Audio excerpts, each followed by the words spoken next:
Hello friends, तर मी तुमचं स्वागत करते माझ्या या व्लॉगमध्ये. आणि हा आमचा होता पंढरपूरचा दुसरा दिवस.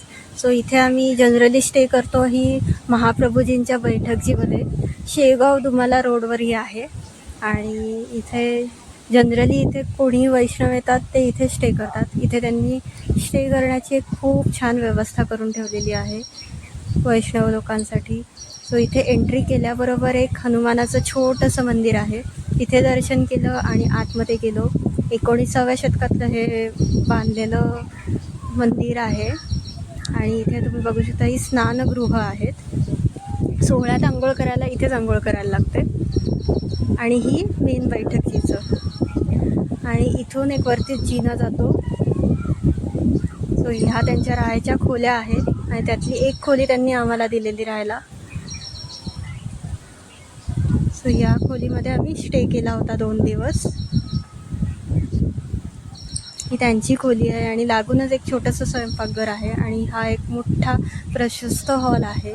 सो इथे 40 ते 50 वैष्णव आरामात एका वेळेस प्रसाद घेऊ शकतात. एवढा मोठा हा हॉल आहे. आणि ही हॉलला लागूनच एक मोठी गच्ची आहे. इथला वारा, हवा, खूप सुंदर अनुभव. इथून एक चंद्रभागा नदीचा सुंदर व्ह्यू दिसतो. आणि आपण बघू शकता इथे इस्कॉनचं मंदिरचा पण एक घाट या गच्चीवरून आपल्याला पाहायला मिळतो.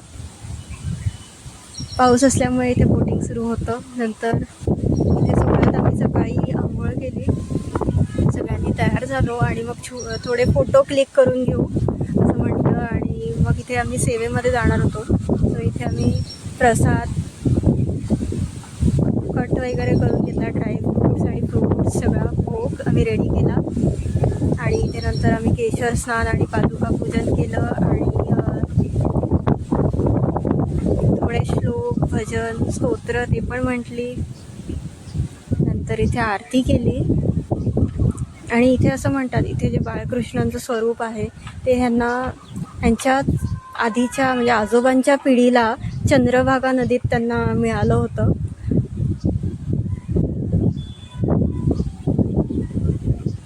सो आज एकादशीचा दिवस होता. नंतर आम्ही राजभोग इथे घेतला. सो इथे फराळ होता राजभोगमध्ये. नंतर मुलं त्यांच्या आजोबांबरोबर फार्ममध्ये गेलेलो. सो आम्हाला पण इच्छा झाली. सो आम्ही पण गेलो. मग तिथे हे बघा इथला इथे काय मिळालं आहे. सो इथं हा छोटासा नारळ सापडलेला. सो इथे या शेतामध्ये ह्यांच्या मोस्टली नारळाची झाडं आहेत मोठी मोठी. आणि ऊसाची झाडं आहेत. ऊस खूप आहे. ही एक मोठी एक प्रशस्त अशी गौशाळा इथे आहे.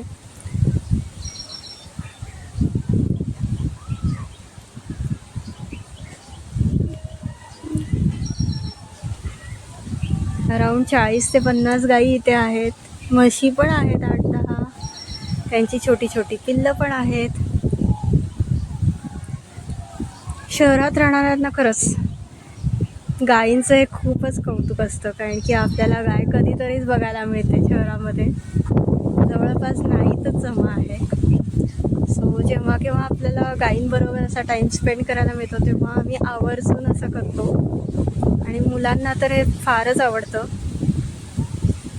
सो इथे एक छोटीशी विहीर होती. आणि इथे मागच्या बाजूने चंद्रभागा नदीचा एक घाट आहे.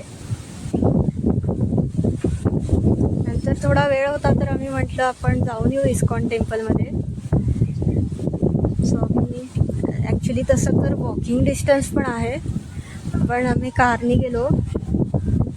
कारनी थोडा लॉंगकट रूट घ्यायला लागतो. म्हणजे रोडवरून जायला लागतं. वॉकिंग ट्रॅक आहे तो वेगळा आहे. इस्कॉन मंदिर अगदी 5-1 मिनटावरच आहे इथून. सो इथे आम्ही इथे पोचलेलो आहोत. आणि इथे तुम्ही बघू शकता काही जण सायकलवर पंढरपूरच्या वारीसाठी आलेले. आणि हे लोक श्रीरामपूर इथून आलेले होते.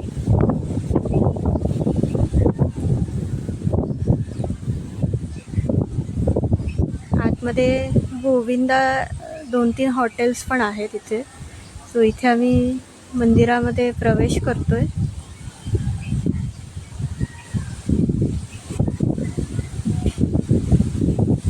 प्रसन्न असं वातावरण असतं इस्कॉनमध्ये.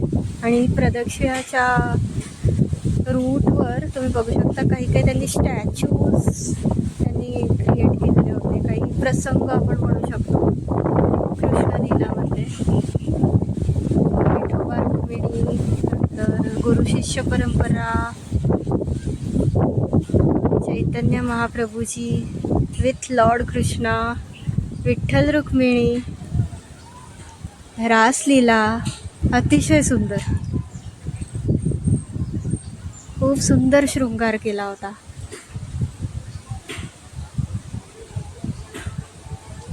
आणि हे होतं दर्शन आजचं. दर्शन घेऊन आम्ही बाहेर आलो तर बाहेर आम्हाला ही बुलक कार्ट दिसली आणि तिथून मागच्या बाजूनी हा एक घाटावर जातो रूट, तो हा आहे प्रभुपाद घाट. इथल्या वातावरणाविषयी मी कायच सांगू, तुम्ही स्वतःच एक्सपिरियन्स करून बघा.